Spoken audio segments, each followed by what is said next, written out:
I had no mentor, I had no agency that I was a part of. I had no training and I had no experience when I started as a virtual assistant. Here are 5 steps that I want you to take. These 5 steps will help you become a virtual assistant. Now, the time it will take you to become that virtual assistant that you want to be is dependent on you. If you take it serious, you will become a virtual assistant as fast as possible.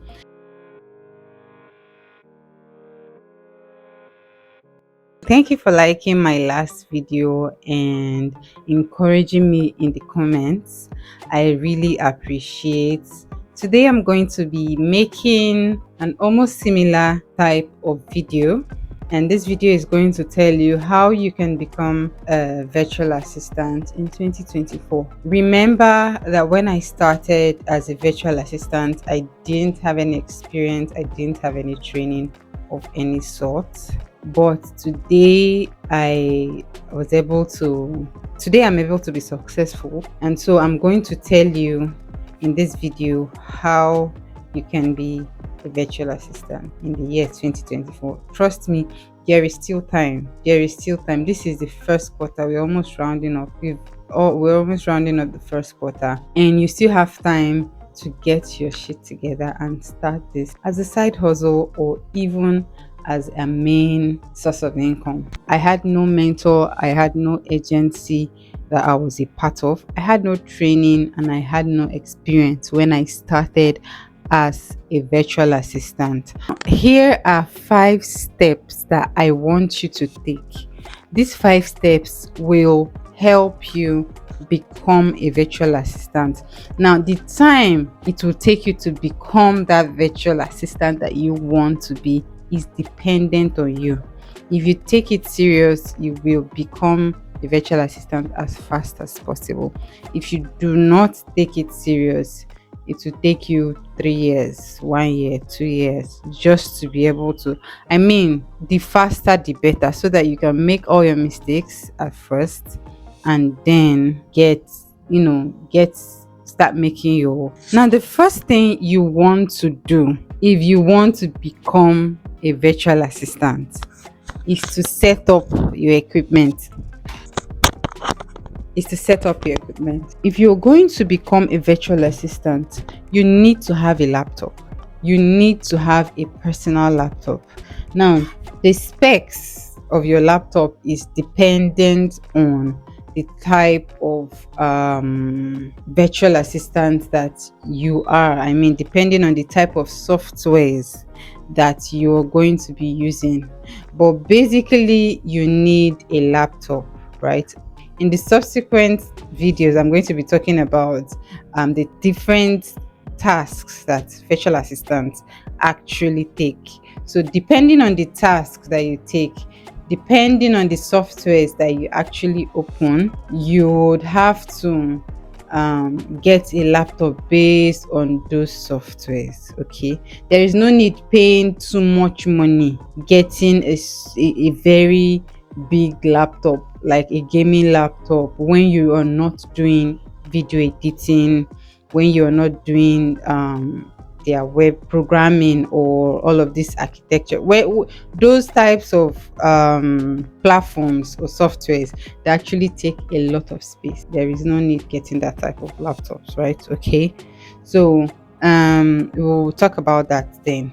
But the first thing you need is a laptop. You need a laptop, you need internet connection. I have this for my Wi-Fi, and the reason why I got this for my Wi-Fi was because I only have one, or when I started, I only had one phone, and that phone was my main line, was my business line, and was still what I used to share data to my laptop. And people kept on interrupting me.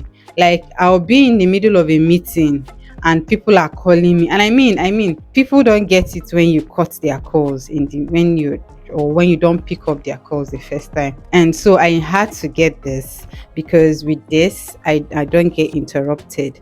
But note that I didn't get this in the beginning. I had already started making money before I actually got this. And I think I got the first one, it got lost at some point after 2 years or so.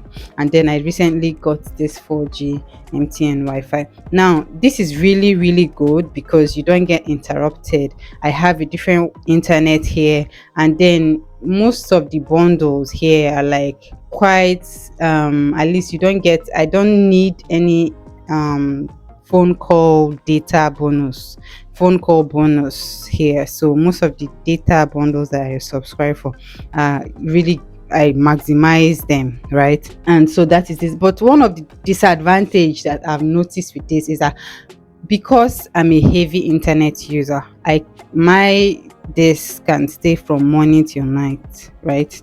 And I noticed I stopped keeping it plugged in forever. Like I usually plug it in when it's full. I bring it out and I keep using it until I feel like okay, let me put it back, just so that I'm not out of internet at some point. But what I noticed that is a disadvantage is that sometimes my internet just goes off and I need to restart this. And most times I'm in the middle of a meeting. I don't need any internet to go. So I don't know whether it's a factory setting. I don't know whether it's from me, but it happens to me. Like my internet will just go off and I'll have to restart it. And immediately I restart it, it will go, it will come back. You know how your internet you just say limited on your device. That's what I get.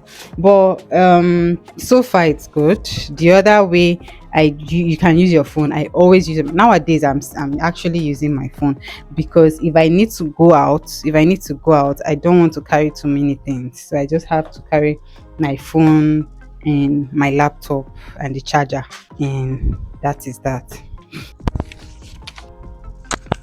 So now you have the equipment for starting up your freelancing virtual assistant career.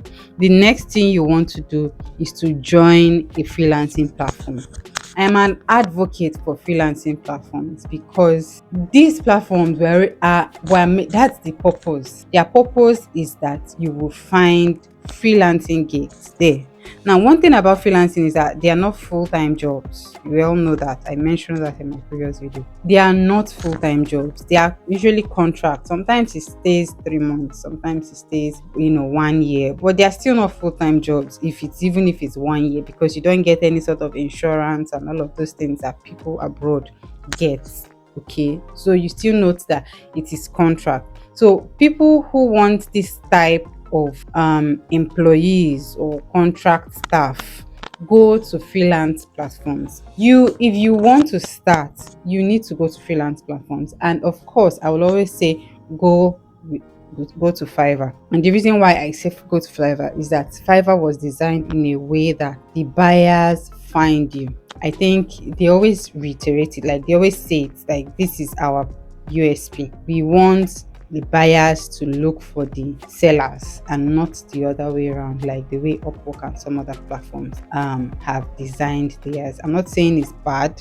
I'm just saying that beginner wise, I think Fiverr will help you, because the fact that you still have the chance to see what other sellers have, in their profile will help guide you as to guide your decisions as to what you should offer in your gig. Okay, so I'm not here to talk about that, but I'm just here to tell you need to join a freelancing platform. For me, I would recommend starting with Fiverr. Of course, it's friendly, it's easy to start, it's actually very friendly.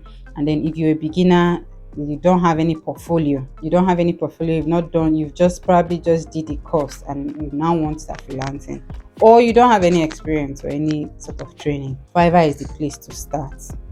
Some people on Upwork, some people do well on Upwork, but maybe because I'm just biased that I have the two platforms, but Fiverr worked for me, and so I'm an advocate for Fiverr.